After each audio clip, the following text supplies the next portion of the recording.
अब हम आप लोग से कुछ क्वेश्चन पे डिस्कस कर लेते हैं। इस चैप्टर का जो क्वेश्चन है उस पर बात कर लेते हैं। सबसे पहले देखिए, आपका पहला सवाल है इसमें, सही या गलत बताइए। हम लोग जितना भी अध्ययन किए हैं उस आधार पर जानेंगे कि कौन सा बात सही है, कौन सा बात गलत है। तो देखिए, पहला सवाल है, भागलपुर शहर का विकास औपनिवेशिक शहरों से भिन्न परंपरा शहर के रूप में हुआ।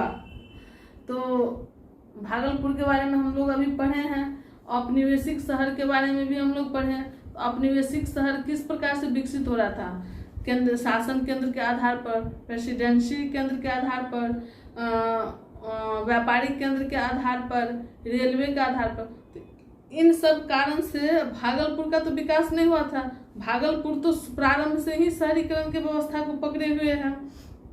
यहाँ भारत देश के ही स्थानीय लोग सब आ करके यहाँ पे अपना रोजगार व्यवस्था बना रहे हैं। इस प्रकार से क्या है, सही है पहला पॉइंट। तो इसीलिए हम लोग पहला पॉइंट को क्या कहेंगे, सही कहेंगे कि औपनिवेशिक शहर से भिन्न परंपरागत शहर था ये, मतलब प्रारंभ से ही ये शहरी व्यवस्था को अपनाए हुए था भागलपुर। दूसरा सवाल जानिए, मुस्लिम काल में भागलपुर शहर सूफी संस्कृति का केंद्र नहीं था।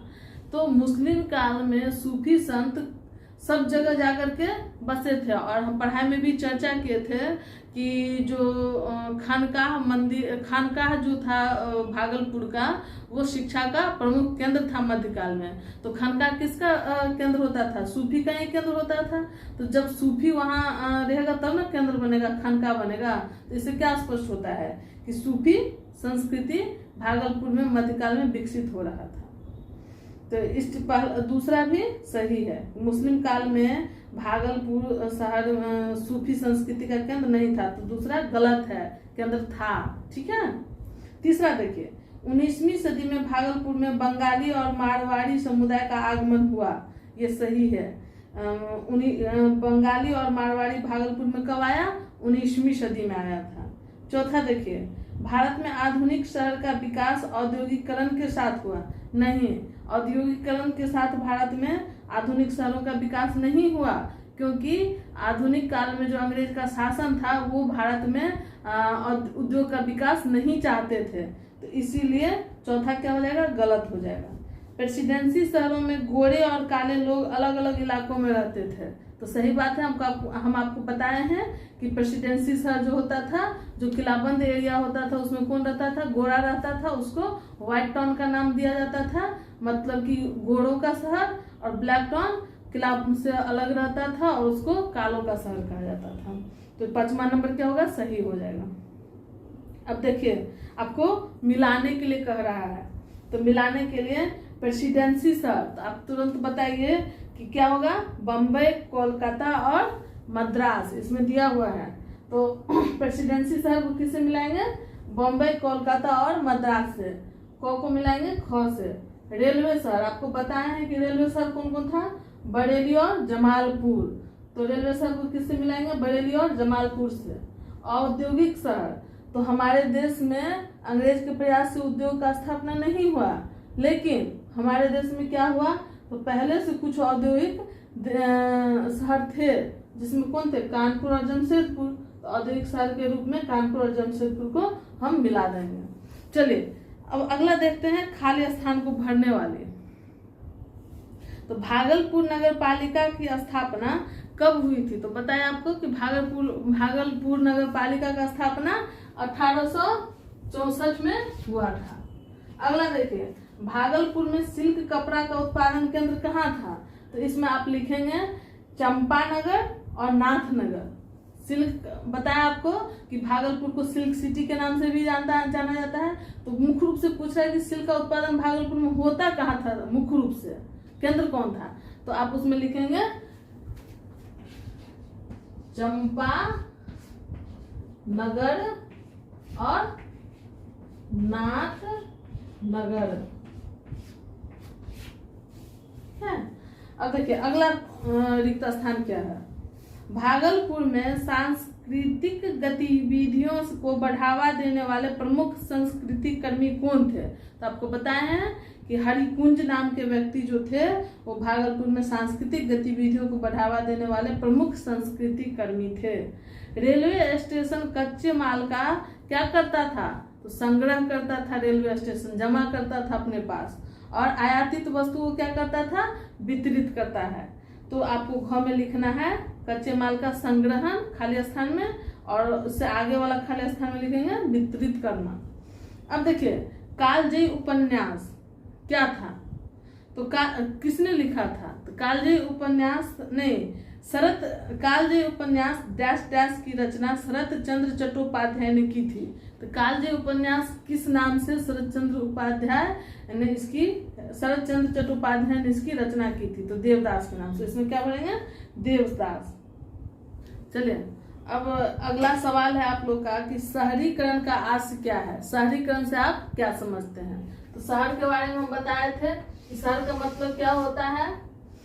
शहर का मतलब होता है कि घनी आबादी, जनसंख्या घनत्व तो अधिक होना चाहिए, और आर्थिक उपार्जन का स्रोत कृषि नहीं होकर के गैर कृषि कार्य होना चाहिए, कम से कम 75%। तो इस तरह से मतलब अधिकांश आर्थिक उपार्जन क्या होना चाहिए? गैर कृषि कार्य से होना चाहिए, खेती से नहीं, गैर कृषि बिना खेती वाला काम से, जैसे व्यापार से, वाणिज्य से, बिजनेस से, व्यापार वाणिज्य, आपको क्या कहते हैं उसको, नौकरी से, इन सब चीज से पैसा इनकम, खाने पीने का व्यवस्था, ये सब जो जुटाने का मूल पैसा का जरूरत है वो सब कहाँ से होना चाहिए? तो गैर कृषि कार्य से। तो उसी का शहर समझ। अब शहरीकरण देखिए, उसी शहर में क्या होता है? अधिकांश लोगों का आगमन होने लगता है। गांव से भी लोग कहाँ उठ के चलने पलायन करने लगते हैं? शहर की ओर करने लगते हैं। क्यों? क्योंकि वहाँ आर्थिक उपार्जन का कई स्रोत होता है, कई मूलभूत आवश्यकता की वहाँ व्यवस्था होती है, आसानी से वहाँ शिक्षा का व्यवस्था, स्वास्थ्य का व्यवस्था, मनोरंजन का व्यवस्था, ये सब ऊंचे दर्जे का होता है।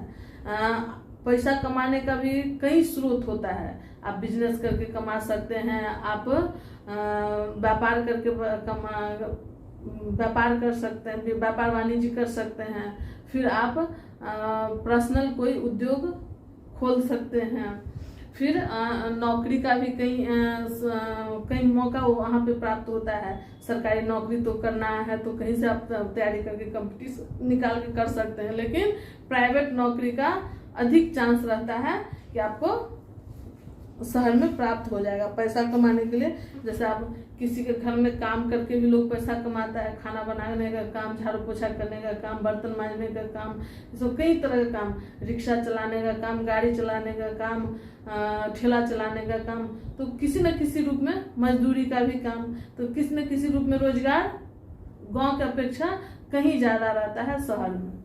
तो इसलिए लोग क्या करते हैं, ग्रामीण एरिया से भी शहर की ओर पलायन करने लगते हैं। और शहर का विकास, जैसे अब ये शहर है, इसके आसपास का जो क्षेत्र है उस सब क्षेत्र को धीरे धीरे विस्तार होने के कारण इस सब में एक्वायर कर लिया जाता है, शामिल कर लिया जाता है।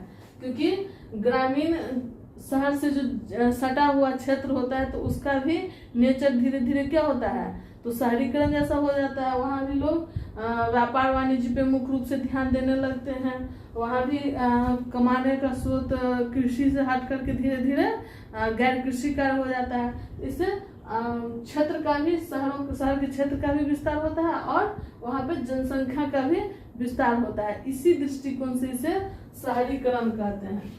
तो आपको जब पहला सवाल पूछा है कि शहरीकरण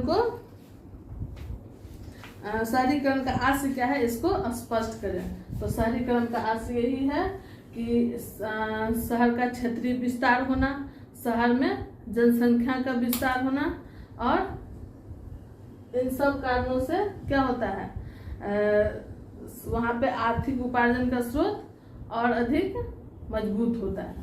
तो इस चीज को लिखेंगे। चलिए अब अगला सवाल है कि 18वीं सदी में नए शहरी केंद्रों के विकास की प्रक्रिया पर प्रकाश डालते। इस चीज को पहले ही बता दिए हैं, फिर ग्रामीण एवं शहरी अर्थव्यवस्था के अंतर को स्पष्ट करें। तो ग्रामीण अर्थव्यवस्था क्या है? कृषि प्रधान अर्थव्यवस्था है। शहरी अर्थव्यवस्था क्या है? गैर कृषि अर्थव्यवस्था है, जिसमें आता है व्यापार, वाणिज्य, उसके बाद नौकरी पेशा। तो इस सब चीज को स्पष्ट विस्तार में लिख देंगे। भागलपुर शहर एक व्यावसायिक एवं सांस्कृतिक नगर था, कैसे? तो इस चीज को भी लिखेंगे कि सांस्कृतिक कैसे था और व्यावसायिक कैसे था, इस चीज को भी हम बताए हैं। भागलपुर को सिल्क सिटी कहा जाता था, क्यों? तो इसको भी लिखेगा, क्योंकि अभी बताए हैं कि वहाँ सिल्क का उत्पादन मुख्य रूप से होता था और किस तरह से सिल्क का व्यापार होता था, ये भी बताए हैं। शहरों के सामाजिक परिवेश को समझाया, तो ये भी आपको बता चुके हैं कि शहर में किस प्रकार का सामाजिक व्यवस्था है। भीड़ भाड़ वाला शहर होता है, काफी बिजी होता है और वहाँ के सभी लोग किसी न किसी रोजगार से बंधे होते हैं। तो एक शहर को दिमाग में रख करके उसका चित्रण कर देना है। चलिए, आज का क्लास ये खत्म हुआ, एक चैप्टर भी खत्म हुआ, क्वेश्चन आंसर भी खत्म हुआ। अब हम लोग अगला क्लास में मिलेंगे।